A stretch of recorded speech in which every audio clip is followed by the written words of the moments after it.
তোমরা আগের ভিডিওই দেখেছো আমি এবছরের পুজোটা বাপের বাড়িতে কাটিয়েছিলাম। ভিডিওটা তোমাদের সঙ্গে শেয়ার করতে একটু দেরি হয়ে গেল। এটা অষ্টমীর দিন সকালের ভিডিও। কৌশিকী এখন যাচ্ছে মাসির সঙ্গে পুজো দিতে। আমি একটু দেরি করে গেছি, কারণ আমি তখনও পুরোপুরি রেডি হয়ে পারিনি।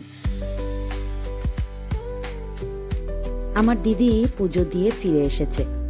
এবার আমি, দিদি আর বাবা একসঙ্গে যাচ্ছি মণ্ডপে। কৌশিকী আগেই মায়ের সঙ্গে চলে গেছে।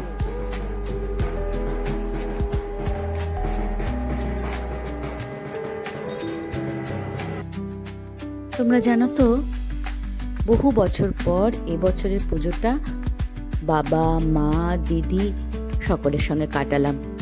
অনেক বছর হলো পুজোতে বাপের বাড়িতে আসাই হয় না, আর থাকা তো দূরে থাক। মেয়েদের বিয়ে হয়ে গেলে মেয়েরা বাপের বাড়িতে এসে থাকবে, সেটা একটু কেমন হয়ে যায়, তাই না?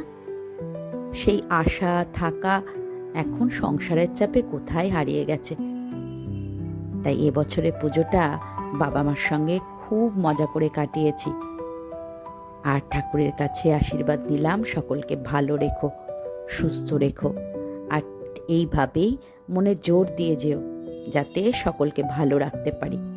আমার কৌশিকী রানী আবার শাড়ি পরেছে, আর আমি যে শাড়িটা পরেছি এটা গেল বছর পুজোয় নিয়েছিলাম, ভাঙাই হয়নি। এই যে আমার রাজকন্যাকে শাড়ি পরে কেমন লাগছে দেখুন, আমার মা, আমার বাবা। অষ্টমীর পুজো, অঞ্জলি সব শেষ হয়ে নবমীর পুজো শুরু হয়ে গেছে, আর বলিদানও শেষ। কেমন যেন হুট করে দিনগুলো চলে গেল। মাও আসেন আর মাও ফিরে যান, আর তেমনি আমরাও মায়ের কাছে গেলাম আর কেমন হুট করে বাড়ি চলে এলাম। এটাই হয়তো মেয়েদের জীবন। কটা দিন মায়ের আদর খেয়ে এলাম। দুপুরবেলা আবার খাওয়া দাওয়ার ব্যবস্থা ছিল আমাদের মণ্ডপের বারোয়ারিতেই, পোলাও, আলুর দম, চাটনি আর মিষ্টি। তাহলে চলো আজকের ভিডিওটা এখানেই শেষ করছি। দেখা হচ্ছে আবারও একটা নতুন গল্পের সাথে।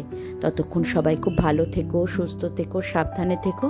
আর ভিডিওটা কেমন লাগলো সেটা অবশ্যই কমেন্ট বক্সে জানিও। ভালো লাগলে একটা লাইক দিয়ে দিও। দেখা হচ্ছে আবারও একটা নতুন গল্পের সাথে।